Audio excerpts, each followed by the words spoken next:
I share with you my story. Will you share your blood with me? Bad times are coming, and I reap what I done sow. Hey, hey. Well, let me tell you something. All that glitters ain't gold. Hey, hey.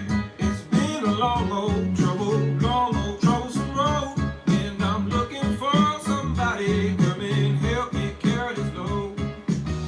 I need dollar, that's what I need. Hey, we are here at KEXU 96.1 FM, right here in East Oakland, California. You are listening to Poor Magazine, PNN. What's up, Ernie? That's PNN, not CNN, people. Did you hear me? I said Poor News Network. Poor People's Revolutionary Radio. Here on this small piece of liberated Lashon land on Black Arthur and what the colonizers call Oakland. And yeah, this is liberation happening, and it's also oppression resisted. So there you go. And I am the poverty scholar, that houseless mama, that houseless daughter. All the people you don't want to see, never want to be, look away from me. What you gonna do, arrest us? We're in your city. And I am the Black Cripple. Look at me, hear this. Hey, so now we're gonna go to our gentrification report. Well, just for listeners and viewers to know, the gentrification report, which we pronounce a little differently, if you get my drift, also is our revolutionary legal advocacy minutes, right?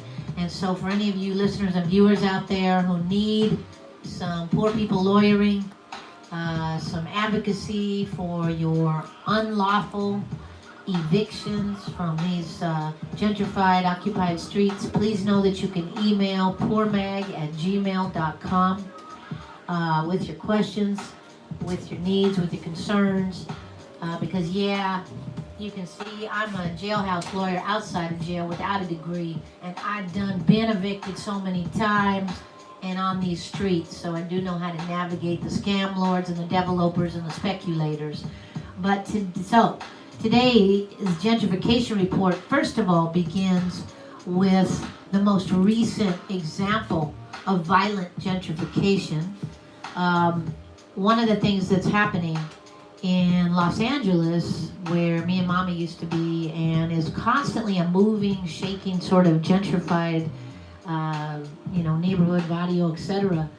But one of the things that's happening is that UCLA, just like UC Berkeley, just like UC Davis, just like most of AKKDemia, is buying up huge swaths of neighborhoods in downtown LA to build their, what I call extractive dorm industry, their dorms, so the children and youth can become part of the away nation and fly 5,000 miles away to go to some institutional school and get into debt and learn something that in buildings named after eugenesis. But anyway, all that to say, that's kind of the frightening thing that's happening all across Turtle Island. So it also happens in Berkeley. No one talks about that landlord. One of the biggest evictors are these institutional schools who literally evict people to house people, right? And the people don't even need housing, because why do they need to go to that school in the first place? But another example is Temple University in Philly, Mama D's hometown, North Philly. Poor people neighborhoods bought up in giant swaths so that they can put dorm housing in with little tiny rooms and charge families $1,000 to $2,000 a month or more. So that's kind of the landscape of our gentrified streets right now. The other thing is that we do, as we said, revolutionary legal advocacy as part of gentrification report. And this week I always get calls from folks in struggle with these scam lords. This week actually it's a family member, a Poor Magazine poverty scholar, because we all dealing with poor people housing issues. One of our sisters in struggle, one of our welfare queens with 3 daughters, was living in an overpriced apartment in Berkeley, And the apartment building was owned by, and I'm going to call it out, Advent Properties. Yes, I did say Advent. Beware, future tenants, previous tenants, because these are some scam lords on the corporate tip. What they do is the same thing that all these scam lords and developers do: slap a coat of paint on it and charge 3 G's, right? So in this particular case, it's a little tiny place in West Berkeley, and the entire building is filled with mold. The entire building has walls that have not been repaired. And this unit that one of our sister welfare queens is in got filled with so much mold once the rain started that the daughter ended up in the hospital with severe asthma. And so the whole family basically had to become gentrification refugees, which is a new kind of refugee right inside of our own, cities, right? The one mom is sleeping in the car right now, and the 2 daughters are scattered to other people's homes. And this is what's even more twisted.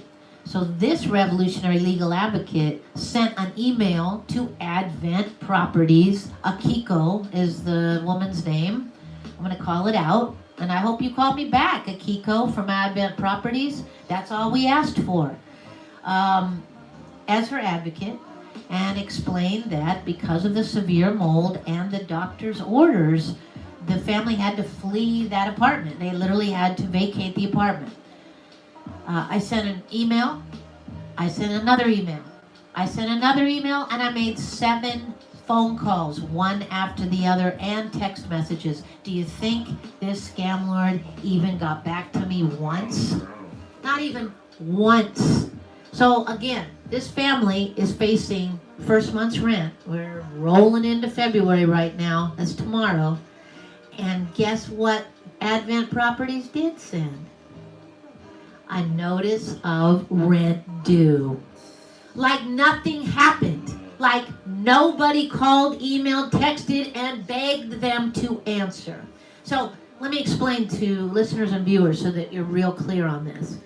If you have a habitability problem, which is what we're talking about right now, it's very clearly and simply a habitability problem that puts your life in danger or causes a negligible harm to your body or your family's body, you have the right to leave that apartment once you've given the landlord 24 hours notice, and until they put you up in a motel or an Airbnb or someplace at their expense, you have the right to charge back the rent.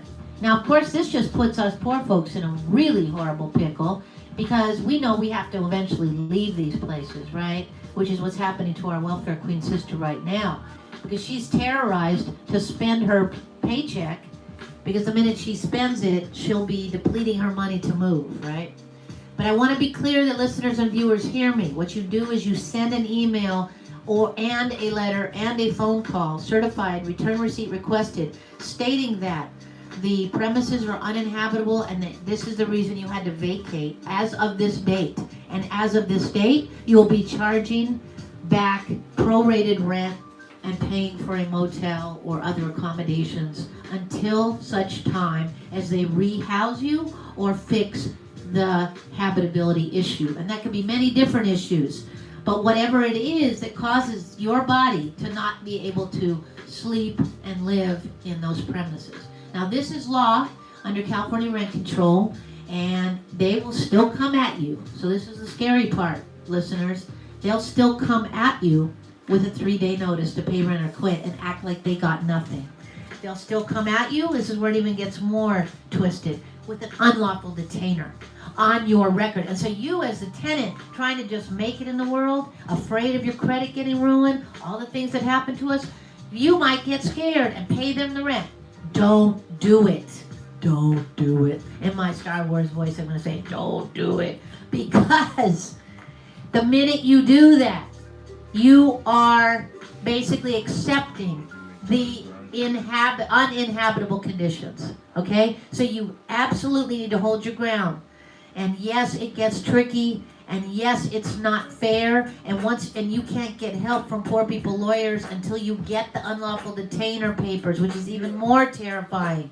But once you get those, go into Eviction Defense Center in Oakland, go into the East Bay Community Law Center, go into, basically look it up on your phone, for one of the basically legal advocates who deal with rent. And they'll help you fill out the paperwork.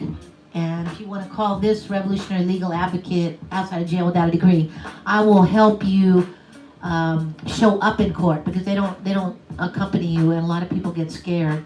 But yeah, I'll do a little code switching. I get out of my jail clothes, and yeah, you know, I got the suit. I got that fake suit that I can play court games in. And I'll show up for you and be your advocate in court as well. So, bottom line is, the message today, don't pay. Get the F out. All right. So, just to get the report, do not pay. So, I want to go back to 2012. In 2012, you know, everybody was excited because we had a black president and stuff like that. But also Poor Magazine, of course, was on the scene when this horrible federal program came down. It's called RAD. The reason I want to go back because it connects with the conservative shit that we're doing now. So Tiny, you know, you were there. Talk about the RAD program that's been in effect since 2012 and it's getting even worse now. Yeah, I mean, I thank you, Lyra, for bringing it up. As you know, the only media agency that did a story on this in 2013 when it got implemented in 5 demonstration cities, you know, these benign words they use, was Poor Magazine. I wonder why. And then the San Francisco Bayview. Shout out to the SF Bayview. We love you. Because what we found out is that most of the nonprofits and the for-profit housing developers, but more importantly the non-profiteers who supposedly were there to advocate for us, were in bed with RAD. They were, as our Uncle Bruce Allison tells us, informs us, they were part of the co-signers and the authors of RAD. So for folks who don't know about RAD, it's a benign acronym. You know, government loves acronyms. It stands for Rental Assistance Demonstration, right? What does that even mean, right? Well, we like to say that RAD really means eradication. And if Diallo looks it up, you can find on the San Francisco Bayview our last acre and our one remaining mule, which was a story that Poor Magazine put out the day after we went into this open meeting, which really was not at all open. It was a meeting at HUD where they actually informed the public, not because it was just themselves in the meeting, but when they saw me there, you could tell they were visibly, like, the entire room gulped, like, oh no, Poor Magazine's in the room. It was pretty freaking funny. But anyway, so we're there. The only public that were there was Poor Magazine, and I make light of it now, but there's nothing light about it. So the RAD program, the entire point of the RAD program, let's get it really clear, was to sell the mortgages of all public housing. That's poor people housing. That's projects that you don't know. The Section 8, all of these units out there that us poor people hope to get in, and if we're lucky enough to get in, we get sheltered supposedly for life. To sell the mortgages of these public housing units on the private stock market to institutions like ING and Citigroup and Wells Fargo and the same people who were a part of the foreclosure crisis. There's no accidents there. The frightening part is that in this so-called public meeting, which was not public, they actually very clearly, we pushed them to say, this was originally sold as the answer to the messed up public housing we're all living in, right? They had a perfect cocktail of planned obsolescence in these project housing units, right? Oh, they're just so in disrepair, and oh, they're, you know, the management is corrupt, and all these other things. And they don't move you out, they move you back in, right? Exactly.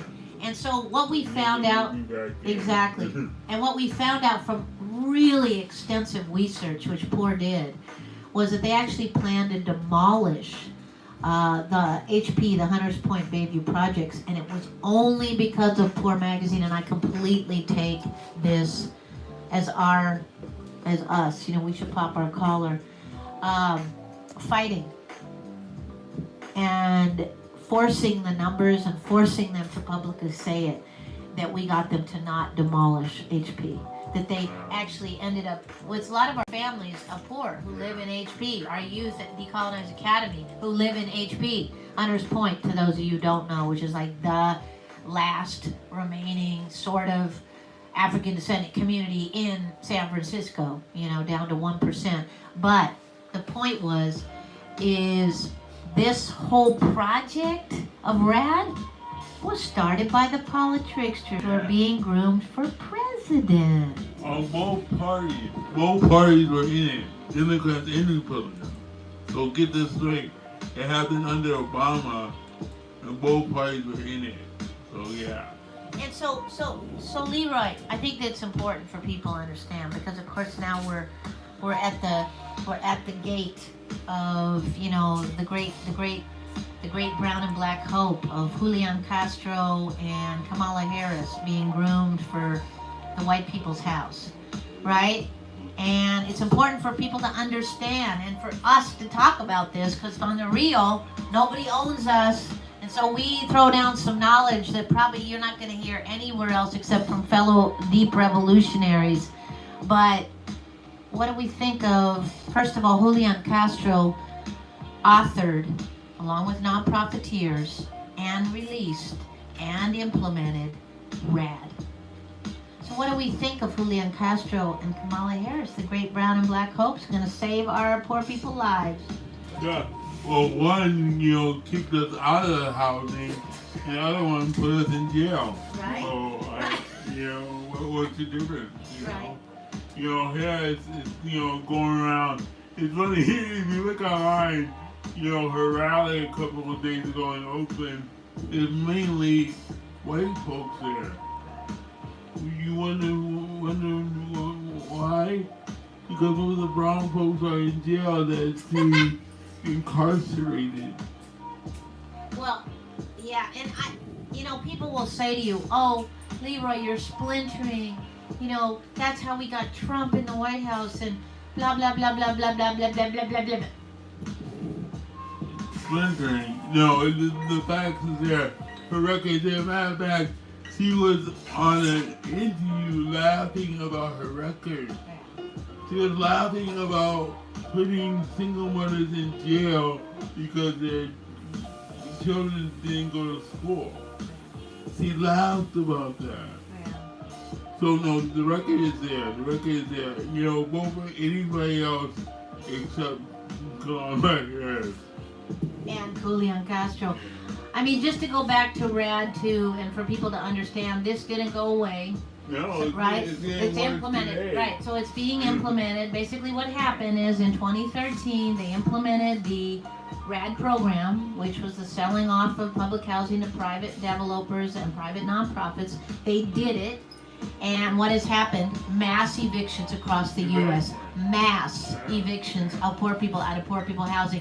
A lot of you who might be listening, they offer you a Section 8 voucher. Don't take it. That's a piece of paper, right? That they are actually leeching the funding out of every month and year. And under these people, there won't be any more Section 8. So to get real clear about how that's looking now, what's occurring as well as the thousands of people getting evicted, and you wonder why there's more and more folks on the street in the unhoused nation as we speak, which is a direct correlate, by the way, not just private housing, but public. But the other thing that's really, really twisted and terrifying, and people need to understand this, is in the article, The One Last Acre and the One Remaining Mule.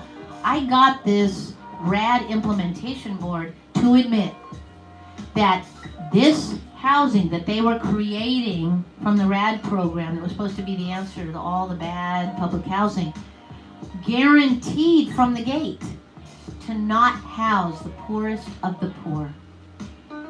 So they have already made a mandate. Let's get it very clear that we as in the government of United Snakes of Americaland, is no longer guaranteeing housing like it sort of pretended to do under the New Deal and all that stuff.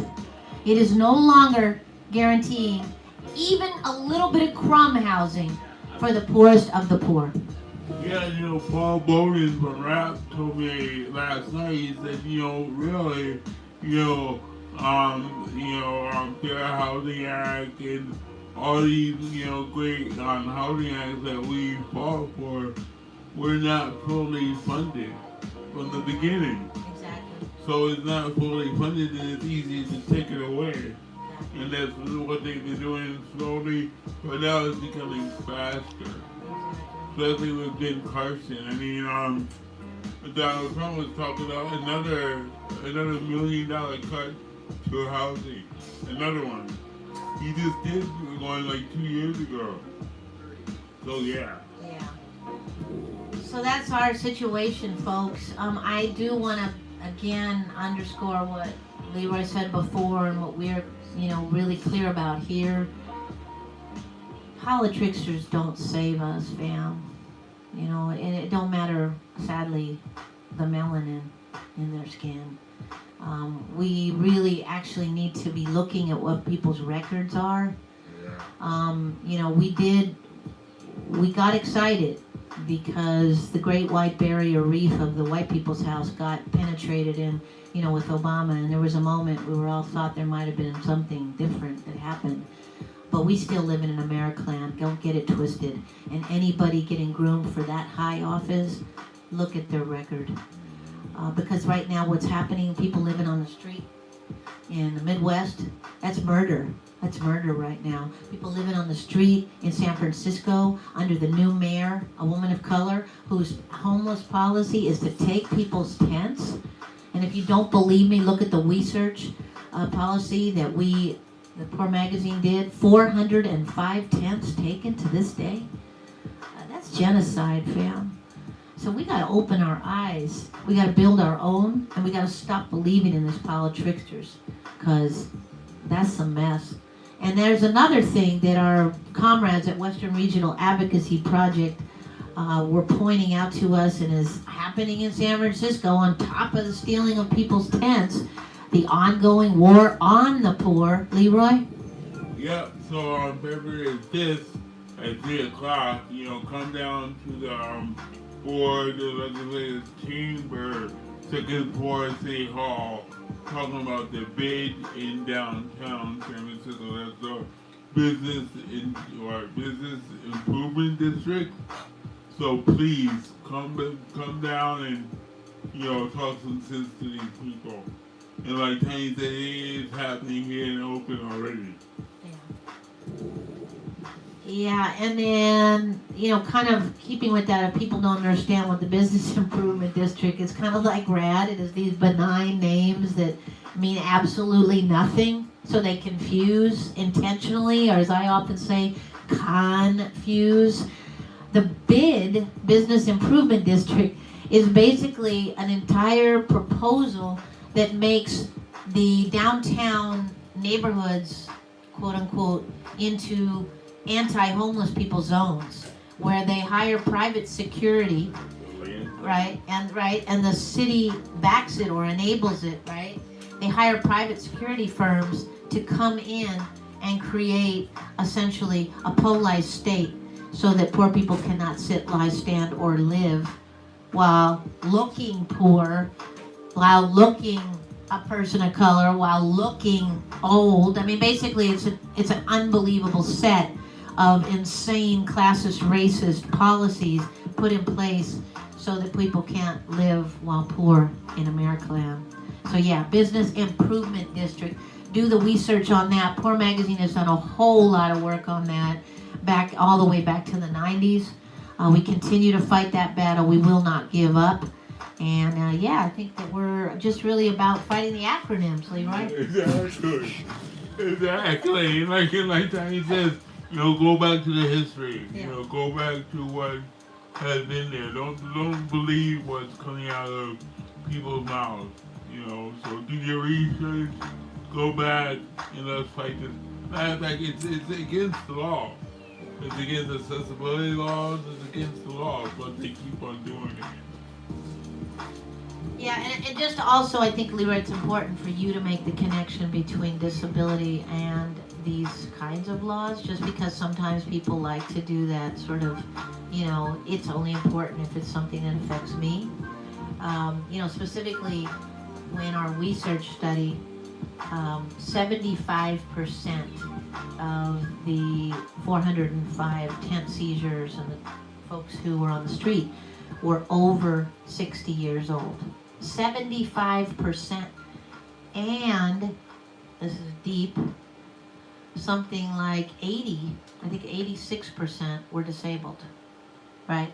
With an undiagnosed or diagnosed disability. And in other words, they're in fragile health, dealing with this kind of criminalization, this kind of hate, and this kind of incarceration. That's a crime. That's what that is.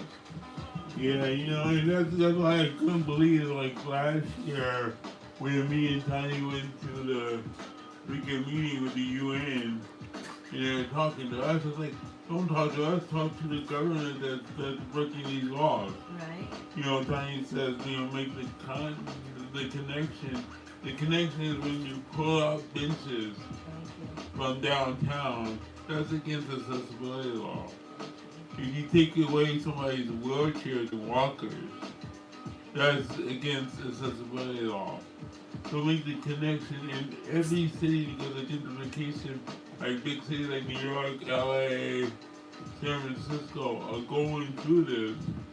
But because it brings them money for gentrification, they're not following these laws. How can you tell an elderly woman to keep on walking 24/7 because if she sits down, she's gonna get arrested? Exactly. I also want to bring up in this conversation, that the reality is that these laws are the same all across the U.S. That bids have been legally put in place in Colorado, in New York, in Florida, in Atlanta.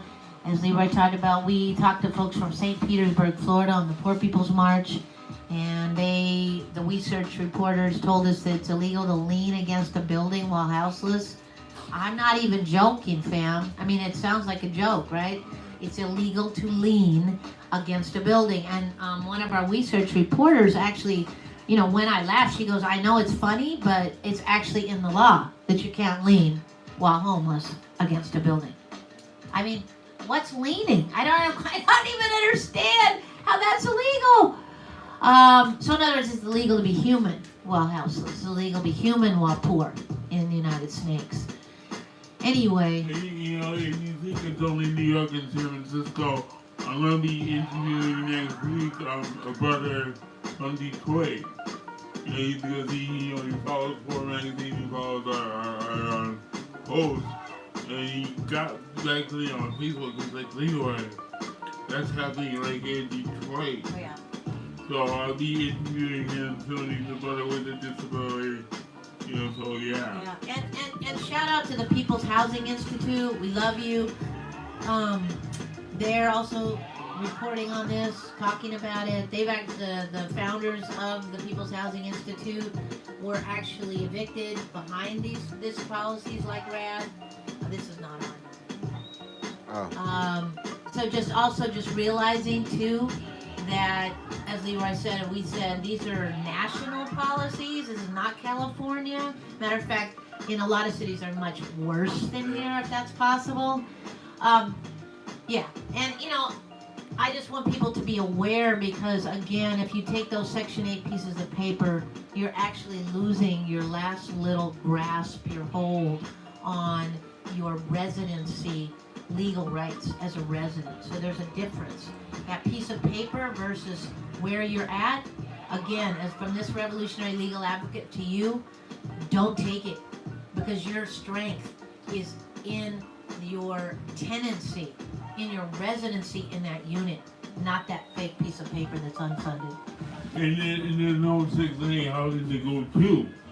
For example, I have a voucher. I wanted to change an apartment in my own building or into a building that they own. And they told me it's a 15-year waiting list. 15-year waiting list. And I have the 6A voucher. Yeah. So I'm just talking about canceling into a new apartment. So yeah, do not be fooled and take that piece of paper because you can't go anywhere with it. I can't go anywhere. I'm stuck in Berkeley because I can't go anywhere with it. Exactly. So moving on, it's kind of an interesting segue. We wanted to show a little bit of the tape that happened today in honor of Mauna Kea.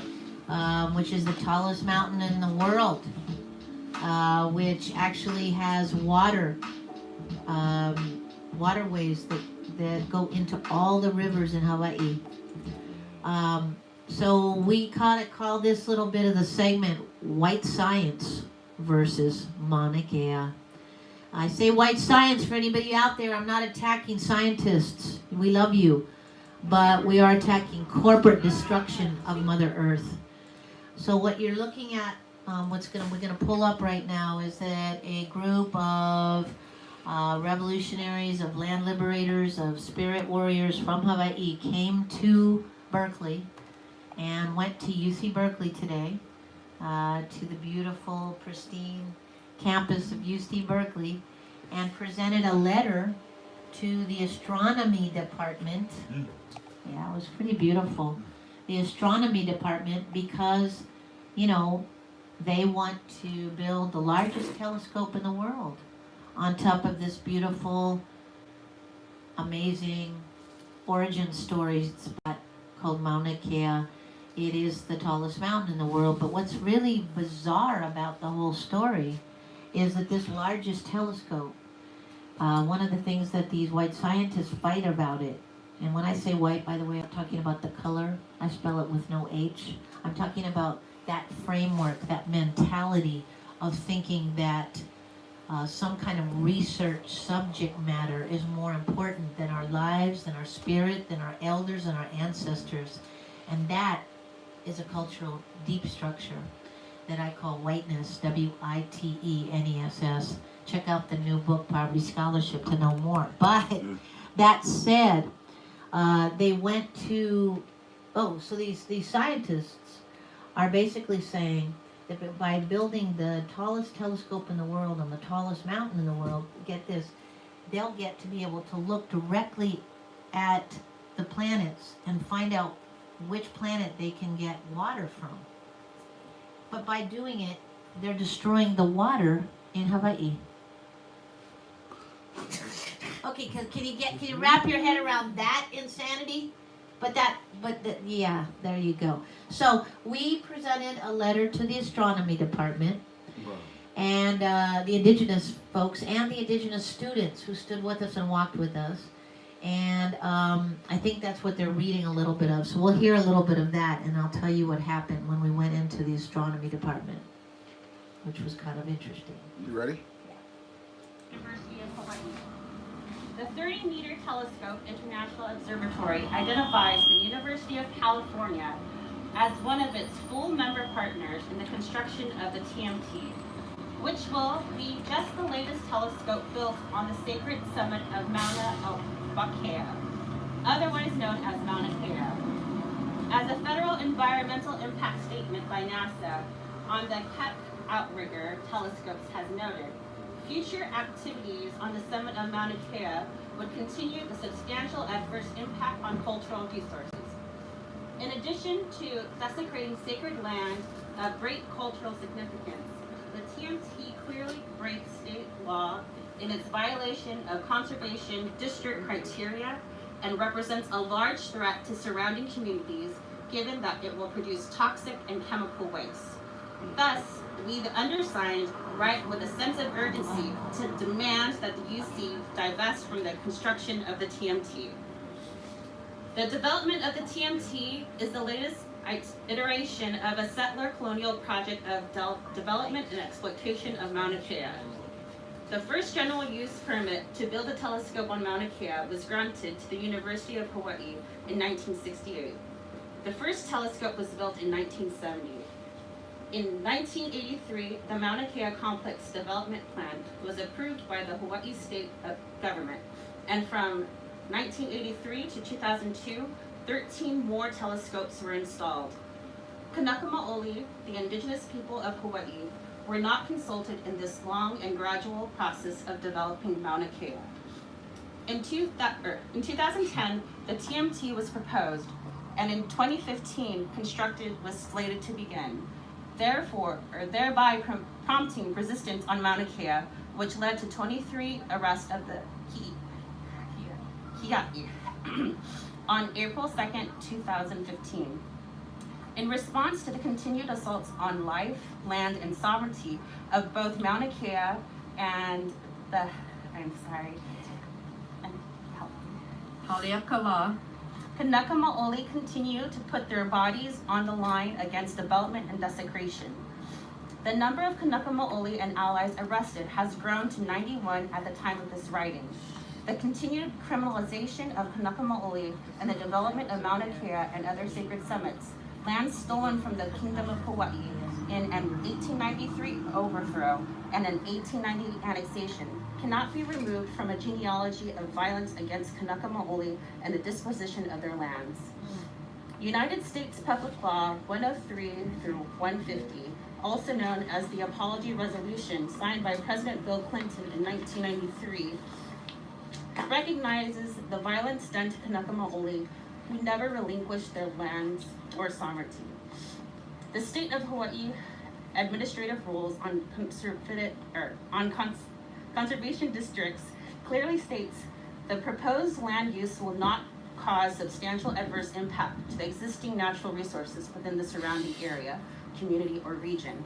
However, given that the TMT permit application includes tanks for water waste, the capacity of which is in the thousands of gallons, and requires the transport of chemical waste up and down the mountain, like the likelihood of spills that will endanger both the natural resource of the mountain as well as greater community is high.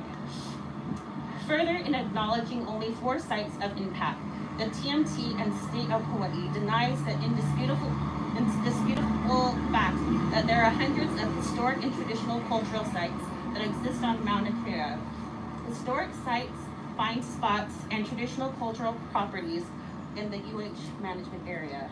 It is inexcusable that the University of Hawaii has submitted an application for the Conservation District Use Permit on behalf of the TMT when construction so clearly violates the state's administrative rules, especially since the University of Hawaii. Are we back?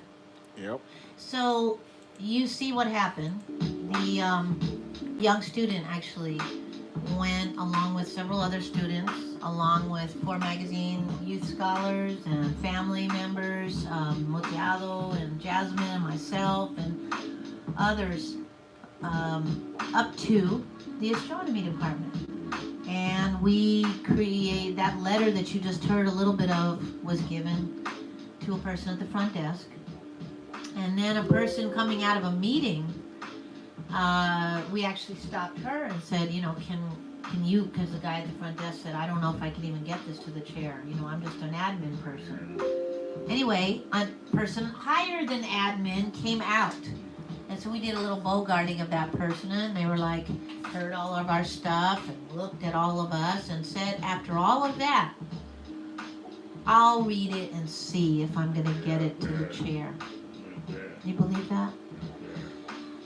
Anyway, that's why we affectionately call it AKKdemia, and the struggle continues. What we're asking people to do is hashtag Stop TMT, like Tom, Mary, Tom. Hashtag TMT, Stop TMT. Stop desecration of Maunakea, MAUNAKEA. And stay tuned for more updates. More magazine will be on this. You can also find Preserve or Protect Maunakea on Facebook. And as well, you can look online because they have their own website as well. Alright, so, please stay tuned for more programs. Hip Hop is coming up.